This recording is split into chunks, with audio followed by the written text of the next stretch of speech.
I'm doing fantastic. How are you? Good morning, Nina. Good morning.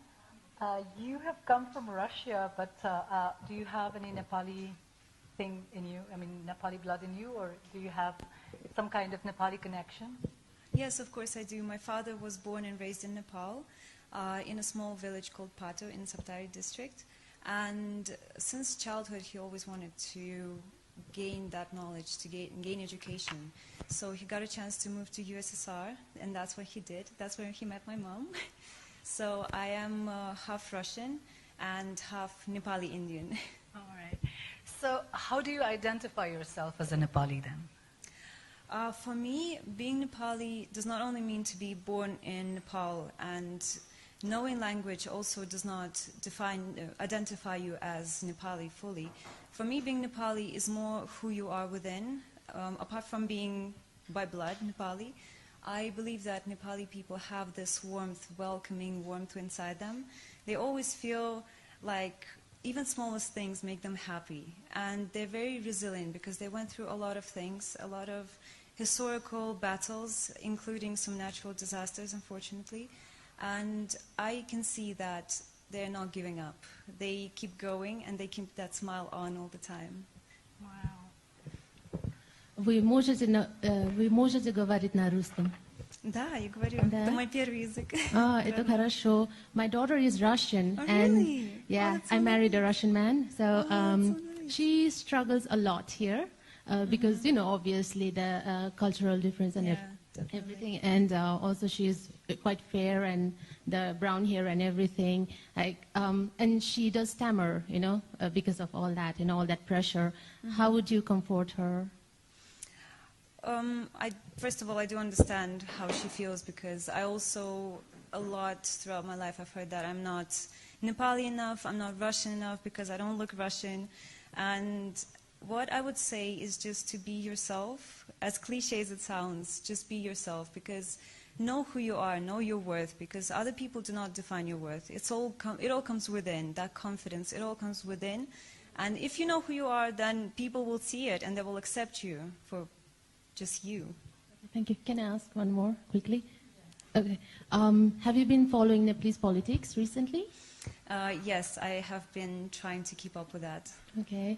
A political question then. The Prime Minister has recently dissolved the parliament. And what do you think about that? Is that fair? Is that okay? Is that what Nepal deserves? Honestly saying, first of all, being a politician is a very tough job. You have so many things to take care of. And I do not come from a political background, so I do not understand how much pressure those people go through to actually keep the country together. I know that politics gives a lot of power, but with power comes great responsibility. And I think it is now up to the Supreme Court to decide whether that was fair or not fair. And everything we need to do right now is to wait and see what they have to say about this. And I personally think that they know what will need to be decided, so. I just want to ask you a question that I found really interesting here in your little bio. I could see that you had eating disorder. So I really want to know, because there are lots of young girls who go through it, how did you overcome it? Or are you still working at it? Or if you did, then can you share us the journey? Yes, of course.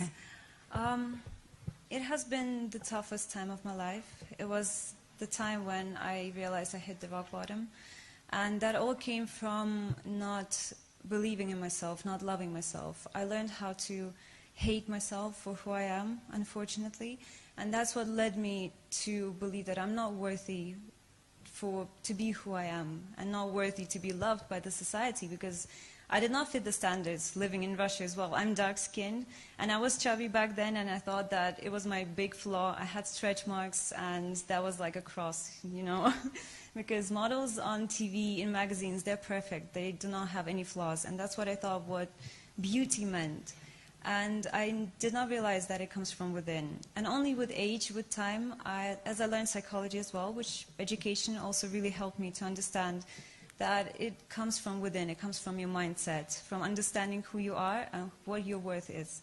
So that message I really want to convey to all the young girls who believe that they're not worthy, because you are you. You only have you in your life. People come and go, so their opinions do not define who you are. Thank you so much. Thank you. And may I also say that you're really beautiful. Thank you so much. Thank you. Thank you so much. Have an amazing day.